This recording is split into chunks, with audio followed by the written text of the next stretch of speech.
Hey,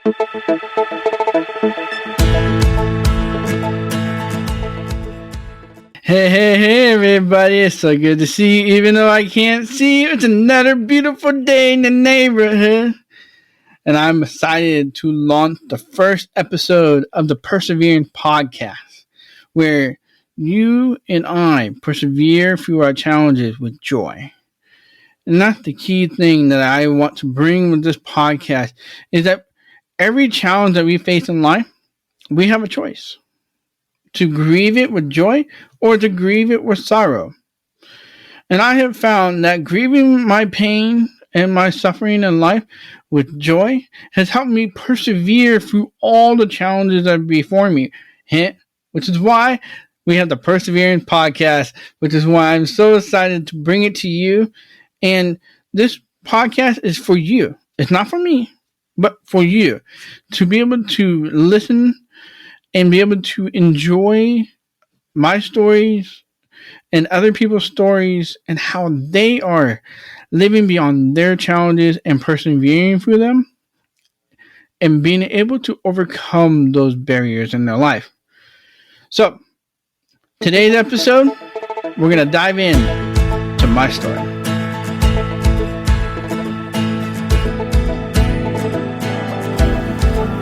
Persevering is what can allow you to overcome. But you have to find joy in the pain that you live with.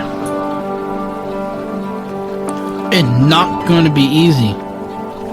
But the reward and the character that you will build in persevering through your challenges will be so rewarding. It will give you so much hope. Are you ready to persevere through your challenges? Let's do this. And how I got to where I am today.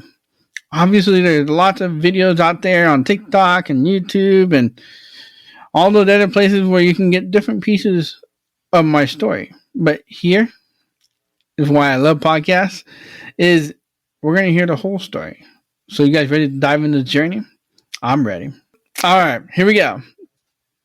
Once upon a time, back in the day, when I was just a little toddler, I was a rascal. You ask my mother, I was running everywhere. And I think the best one is that I was climbing everything. And I could care less about what anybody else thought. And I was just going to go everywhere.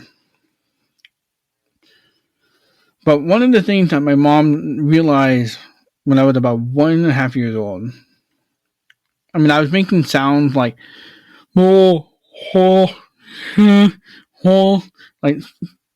that, because that's what my ears were able to hear. And little did we know that my mom would learn that I was born hard of hearing. But we had no idea why I was born hard of hearing. We had no idea what was the cause of it. The doctor just said I had a neural hearing loss. I can never say that word right, and I'm not going to try. If you want to look at the different hearing losses, the one that in the inner ear.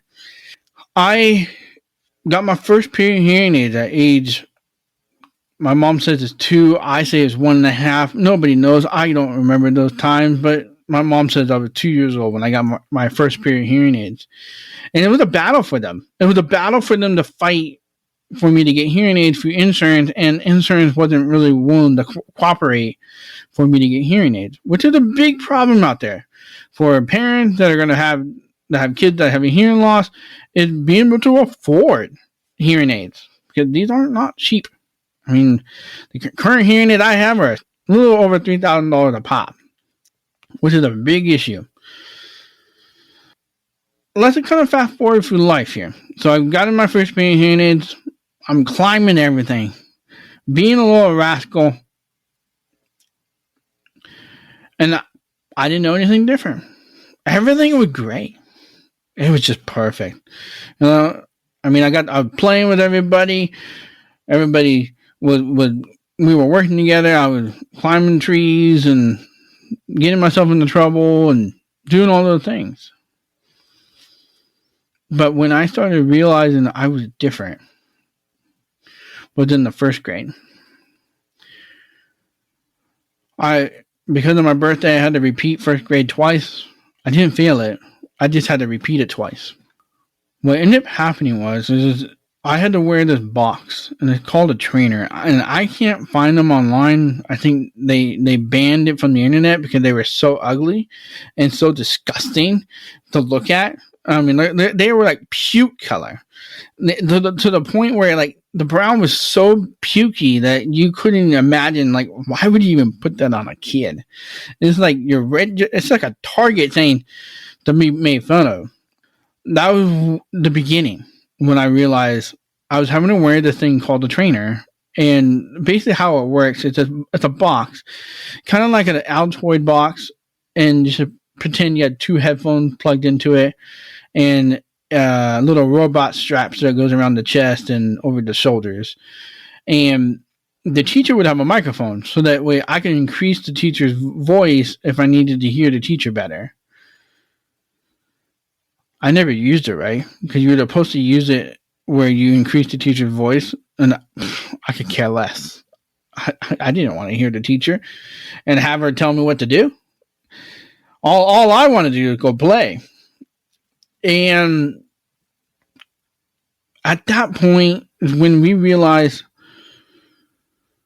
oh, I go to recess, and I'll never forget this one kid. He would come up to me and say, "You're a robot." Because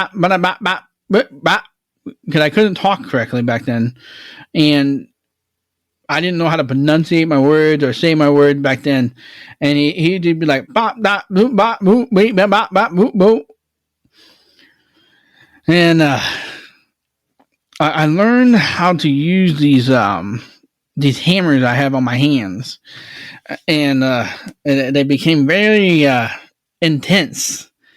And I would roll my fingers into a hammer and just take the kid out every single time. But who got in trouble? It was me, not the kid. For saying boop bop beep beep beep bop boop boop, kid with the robot or kid with the box, all the different names that they would make fun of me with. And I would always get in trouble because I would beat them up. I personally have no shame of doing that, but the teacher did, and I would get in school suspension, and my parents would be called, and I would get in trouble at home, and I would tell my mom, like, hey, they were making fun of me, they were not nice, all that stuff. And that went all through first grade. And went into second grade, I went from a public school to a private school. This was before they separated the church and state, so I could still get services for my hearing aids. And if you thought public school was bad, the private school was even worse. And that's when the kids were taking it to a whole nother level. They wasn't just the kids my age. It was the sixth graders, the fifth graders, the kids older, saying, why do you talk funny? Why do you not talk like everybody else? Are you stupid? You retarded? And that's when I started believing it. And because of it, I started hating myself. I hated myself so much that every time I would get in trouble, I would scream, I'm going to kill myself. I'm going to kill myself. And there was this one time in the second grade, I got in trouble. I came home and grabbed a knife. I held it to my head, touching it to my head, ready to push it in.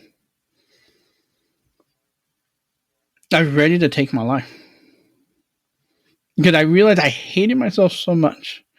I hated who I was. And I was different from everybody else. Thankfully, my mom was there and she said, Kelvin, we love you so much. We don't want you to do that.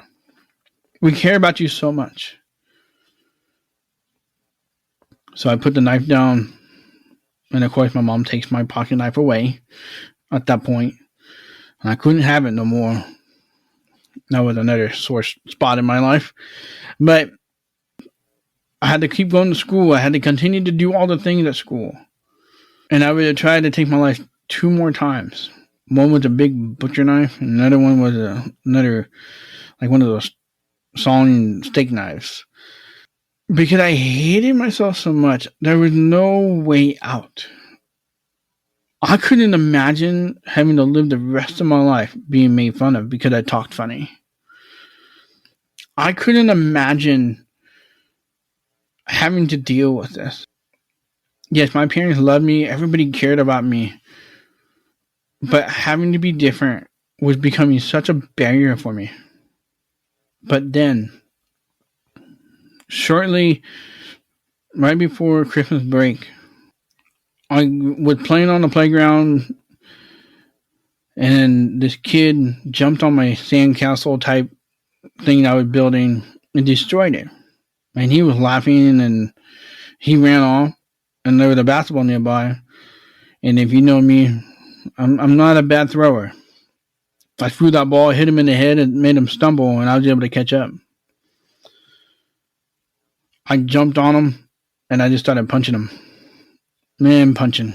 And then eventually, somebody from the school came and pulled me off the kid, took me to the principal's office. I was so angry. But at that point, I had a peace. It was the weirdest thing ever. I went from being so angry to having peace in who I was. So I got to see the vice principal, Mr. McCullers. He's still alive today. If you need a Santa Claus, he's a good Santa Claus. He's such a great guy. In his office, and he said, Kelvin, you're going to have in-school suspension because you beat so-and-so up. And I'm like, to a kid at his 3rd grade level, that was just a nightmare. I had no idea that was going to traumatize me so much. But remember, I said there was a peace in me. And that's when I asked him, how do I accept Jesus Christ into my life? Because I have this peace in my heart that it's going to be okay. He pulled out his Bible and said, because I was going to a Christian school, and pulled out Romans 10:9. If you confess your mouth that Jesus Christ is Lord, and that he died on the cross and rose again on the 3rd day, you are saved. And that you believe that he forgives you. I said that, and immediately the hate for my life was gone. And that's when the purpose for my life transformed who I was. But it wasn't easy. At the age of probably 10 or 11, no, what would it be? I would have been 9. I realized that even though I was different, I was going to have to help from the Almighty Creator, the one that made me who I was through these challenges in life. The bullying didn't stop. My anger didn't stop. But my hatred for myself was gone. I still got in trouble. Still had to go see the principal. I still had to battle the bullies. But I was okay. Because I knew that I had peace in who I was. But then a curveball came when I was in the 6th grade. I was playing a soccer game at night, and everything was going well. I was playing goalie, my favorite position. Part of it, I was looking for that collision. As I remember, the ball was coming down from the left side, and I was getting ready to make the save and do what I needed to do as a goalie. And then the next thing you know, you hear this big boom. And what ended up happening is the lights on the field, the circuitry for those lights literally had an explosion, and it knocked out the power to the lights. It was pitch dark. And then I tried to open my eyes, and I couldn't see anything. It was so dark that I couldn't even see shapes. And I started to panic. And I screamed, Dad, Dad, Dad, Dad, Dad, Dad, I can't see, I can't see, I can't see. My dad came and got me, pulled me off the field, and we went home. 3 months later from that moment, I went and saw a retina specialist to figure out what's going on with my eyes. We came, looked into my eyes. The doctor looked at my eyes and says, I'm not sure what that is, but it's not normal. So the next doctor came and looked into my eyes, and he says, yeah, I see what you're talking about. Let me go get another doctor, and let's just double check that we're correct. And that doctor looked into my eyes. He said, yeah, you're right. I'm sitting there as a little kid thinking, what are you right about? We got the news, and we found out that I had Usher syndrome type 2. That's when everything fell apart. All I wanted to do was just chase the girls, skateboard, and play soccer. But I had no idea what the journey was going to be before me. I had lost all of my night vision, and I was going to have to survive, wondering when will I go blind. That journey was not easy, but I continued to try to be as normal as possible, whatever normal is. I played sports. I did everything that any teenager would do.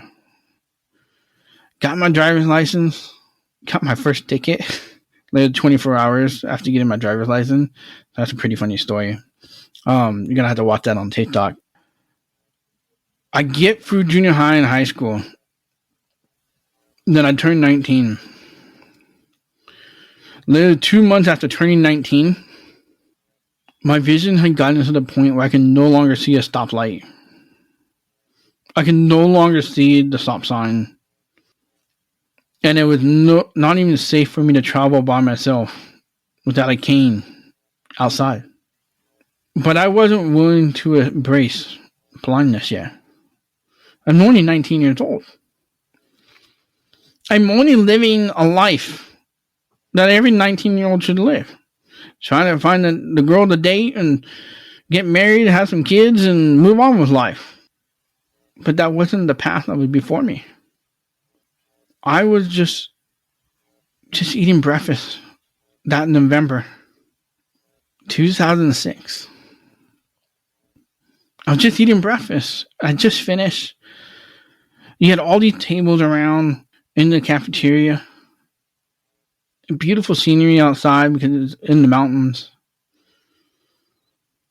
And I just walked to go drop off my dishes at the dish station. If you've ever been to a camp, a lot of times they have these dish stations where you drop off your plates and then it goes into a giant dishwasher type thing. Started making my way there, and somebody left their chair out and I didn't see it.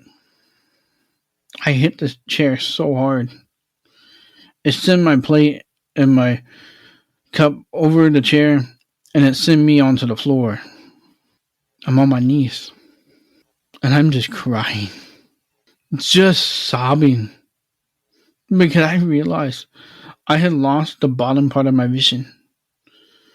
I no longer can see left, right, or up or down. All the vision I had left was the central part. At that moment, I had to make a choice. Do I rejoice in my suffering? Or do I continue to make my body do something it cannot do, which is see? With the tears coming down my eyes, with the milk on my sweater, I threw up my arms And I said, I will rejoice in my suffering. I will persevere, knowing that with my perseverance, I'm going to build a character that has hope in Christ. And if you want to know where exactly this comes from, it's Romans 5:3-4. I said this out loud in front of all of my brothers and sisters at the Bible school I was going to, with the tears running down my face, and saying, I'm willing to accept deafblindness. And that's when the journey began. But once I came back from Christmas break, the pain of not being able to drive anymore, being diagnosed legally blind, meaning that you have less than 20 degrees of vision or less, or 2200 vision. In my case, I had less than 20 degrees of vision. I get back to school, realizing I can't even read my own books without my eyes hurting. And I said to God, I don't want to live no more. This deafblindness is so painful. So I just packed my pockets, grabbed my blind cane, and took the path into the mountains. I knew where they were. I knew how to get there. I had to go from 5,000 elevation to 6,000 elevation to be able to find them. And I would just hike. I did this 12 times in hopes that a bear would take my life. Some argue that it's suicide attempt. Some argue that I was just crazy. But no matter what, on the 12th time, that still small voice came to me and said, Kelvin, it's going to be okay. I love you so much. I have a purpose for your life. You don't have to worry about losing your hearing. You don't have to worry about losing your vision. I'm going to be here for you. I just want you to enjoy who you are and allow others to see it. And that forever changed my life. God saying that He had a purpose for me and telling me to persevere through it because it's going to be okay. I'm going to build a character that has so much hope because He has it all under control. It doesn't mean it's going to be easy, but what it does mean, you can lean into Him and He's going to hold your hand through it. Like I said at the beginning, you have a choice to suffer with joy or to suffer with sorrow. I chose joy. So what do you choose? It's time for the Perseverance Corner. You guys ready for this? Today's passage comes from Romans 5:3-4. Not only so, we link our joy to our suffering because we know suffering produces perseverance, and perseverance, character, and character, hope. That wraps us up. If you would like to be on the Perseverance Podcast, email me at info@perseverancepodcast.com. If you would like to see all the merch, go to deafblindpotter.com where you can get your Deafblind Potter pieces, your Living Beyond the Label merch, as well. Help support the Lighted Blind Cans. That way we can protect the 253 million visually impaired people from getting hit by a car in a lifetime. You gotta go live beyond your challenges, and I'll see you next month.